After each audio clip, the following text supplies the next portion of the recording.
So if relationality in the five marks, the relationality in family, tremendously important. Relationality with others, friendships, and although, what normally happens in life. Let's put that as the backdrop. And then let's look at the phenomenon where young people, because of the technological or the digital continent, are not in as many relationships, or those relationships are more virtual, which means they are not the full person involved, right? It's only a portion of that person. Maybe it's not even a person at all because it could be an alias or it could be whatever. So talk to me about the long-term consequences. Oh, it's devastating. It's atrophying the most important capacity of the human heart and spirit. And if you look at how we're formed in relationships, ultimately, like you said, the natural then progresses into the divine. I mean, people have no idea how to be in relationship with their friends, with their peers, with their family. There's going to be a lot of purgatory happening to get a person ready and up to speed to be in a relationship with the divine. Right. But Not because it's a punishment, but because it's an act of love. an act of love, of formation, of purification, of Right. it's like you weren't ready. Right. And so, yeah, of course, it's an act of mercy. Right. If we could only get into heaven based on what we were able to do on earth, then we'd probably No, I would be in big trouble. that ship sunk for me a long time ago. If that's the case. But I mean, it's like we earned, God, Christ opens the door, and through baptism we have access to it. But then there's still a lot of cleaning up to do to get there. Without a doubt. Yeah, But without a doubt.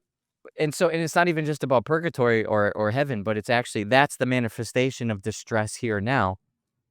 It said something is happening so totally against our nature, Mhm. and that we need relationships to thrive. I mean, we could go on and on about this conversation because Right.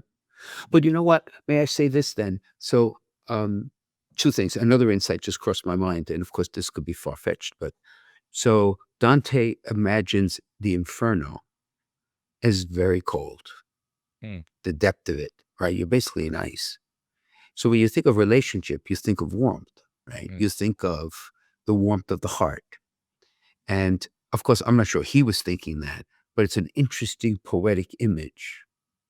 Because ultimately, if a person, God forbid, winds up in eternal hell, it is radical aloneness. It's radical. It's the opposite of love, right? Yeah. So in a sense, we're creating an environment for a lot of people, especially our young people, who are not pointing them to heaven, right? Because if it's all about relationality, then anything that points away from that is making that road much more difficult. And therefore, it's not a warmth, it's a coldness that you don't want our young people, particularly as they're being formed, to be exposed. So I'm a parent, I have a 12-year-old. From your perspective, what advice do you give me? Trying to raise, so you have your own children. What advice, like, what do I do? Yeah, I have some pretty radical positions on this, and it's really important. And now, thank God, I've been saying these things for a decade, and I used to get laughed out of the presentations, but uh, our kids cannot have these screens and phones. And now we have this book, Anxious Generation by Jonathan Haidt. We have Bad Therapy by Abigail Schreier. Like, luckily, these books are coming out now. Even in pop psychology, they're starting to back up these ideas. We already knew these things were bad, 15 years ago, but we have to take control of the formation of our children.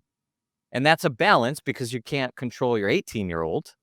And there's got to be a process between 12 and 18 where, of course, there's going to be a development of autonomy. But these kids are starting at 6, 7, and 8, completely enmeshed within the social media landscape, which is fake social. It's not real social. It's not real community. And they're being formed to be atrophied in that deepest dynamic of their being. So we practice what we preach. I mean, we are open to life, and we have as many kids as God wants to give us. And it turns out to be the case that for us, that was 8 under 12 years. And that's a little community of social interactions themselves. We have a party in a circus no matter what time of day or night it is here. But, like, even when we didn't have that, it's like, okay, we have to go plug in with other kids that have the same belief about no phones, no screens, real interactions. Let them fight, let them duke it out, let them argue with each other, let them get dirty, let them break stuff. Like, all these things have to just be allowed to happen. Growing up in the 80s, that was normal life.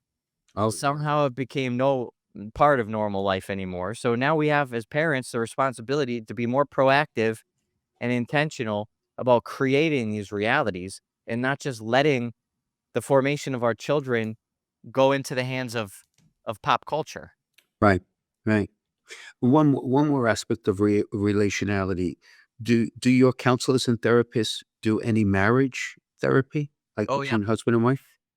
Yep, we do. We have a newer model, a new model that we created and through COVID. So we call what we do mentorship, and there's a whole lot to that. But what we do provide it for marriages as well. So we do marriage mentorship.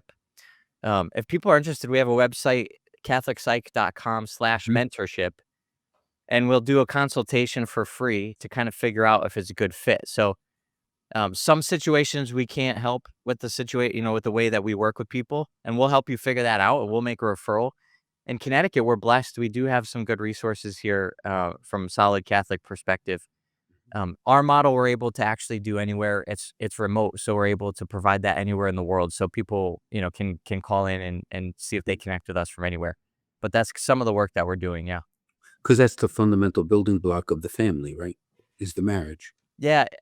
We used to work with kids, and um, inevitably, it always meant we had to bring in the parents. Mhm. And I started saying, okay, I'll work with kids if the parents are willing to do the work on themselves. And then that eventually developed into we're not working with kids anymore. We're just working we're just working on the parents. So when parents call us to work with their kids, we say, we don't do that, but we'll offer you the assistance and support that I'm already sure you need. And a lot of times that has to do with the marriage. Mhm. Sometimes it just has to do with their own wounds from parenting that they're Mhm. carrying into their own Mhm. family, Mhm. insecurities and different hangups. But Mhm. yeah, the marriage is the bedrock and it's the foundation for the school of Absolutely. life. It's also, you say the progress being made in the new, really articulation of faith formation, right? In the new directory on catechesis. It makes the radical statement that the fundamental audience for formation are adults, Mm, not children. yeah, But children are to be formed, but if their parents and the adults around them are formed, then the church only adds the language of faith because the experience of faith is already being built. yeah. But if you emphasize the children and not the adults, you're building with one hand and perhaps it's being taken apart with another. So similar to what you just said, even in the passing on of the faith, there seems to be growing unanimity. It's the adults that need our attention.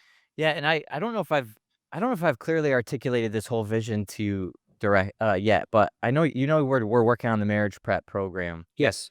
And Yes. even when we did marriage prep, it's like, all right, that's not enough. So we want to see how marriage prep then develops into marriage enrichment once people Mhm. are married. And then that has to turn into parenting resources and Right. support. Right. But then, I've been thinking a lot about this with the campaign this past year for the priests, for the Mhm. seminarians. And when it comes to faith formation, the best work to do for vocations is in the marriage prep that leads to marriage enrichment, that leads to parenting support, Mhm, that mhm. leads to developing faith in the home. And then we're nurturing those vocations, getting kids to think about what God is calling them to do from the earliest ages when they can even start putting those thoughts together, Mhm, nurturing that with examples by the parents who are living out their mhm, faith. mhm, And this mhm. is a big cycle. So then those kids grow up and then they make a choice. Either they're going to go to, seminary formation or religious life, or they're gonna start going into marriage prep at some point. So it's gotta be this big circle. Absolutely. And in the interim, I absolutely agree. And in the interim, the new PPF, the priestly program for formation, um, it's almost become individualized formation, meaning that it recognizes that a lot of guys coming forward are being called by God, and they're wounded, and they have all these issues, and therefore each one has to have almost a personalized plan of healing and growth. What you're suggesting is, please God, in 20 or 30 years, then the next 2 generations will have, perhaps, please God, less baggage that I carried, they carry. Maybe future generations will have carried less. I praise God. Please God, let Yeah. that be the case. I hope Yeah. that that's where things go. Yep. I want to jump in and give Dr. Greg a minute to talk about the Summit of Integration that's coming up in June. Oh yeah. Yep. Yeah, so we're doing an event in June. It's going to be in Newark, New Jersey. And we'll also have virtual tickets available. And this is to bring together different voices that speak to the integration of the whole person and give us an experience. My idea is to give people an experience. And so the weekend is meant to be experiential. We have Peter Kraft actually is coming to speak from a philosophical perspective. We have some well-known podcasters, Heather and Jake Kim, and they do a lot of work in the healing space. They talk a lot about the interaction and integration of spirituality with emotional life. Theologian Jennifer Morell, who's coming to speak. She's an expert on gender and theology around gender. And Father Columba, he's a Irish CFR. He's coming from Ireland to spend some time with us. We also have Matt Maher. So the idea here is a concert, because music and entertainment and arts are part of the experience, right? So this is not all academic. It's not all art. It's not all foofy-feely type stuff, but we bring it all together, and we're trying to drive this point home that we are this integrated body and spirit. And so, yeah, we invite people to check it out. It's catholicpsych.com/summit. It's June 20th to 22nd. It's in Newark, New Jersey. And yeah, like I said, we have the virtual tickets there as well. Great. I like the scientific term foofy-feely. So Foofy-feely. Yeah, that's a grad school term right there. Thanks for watching. Before you go, please be sure to subscribe, like, hit the bell, leave a comment down below. All of that stuff helps us reach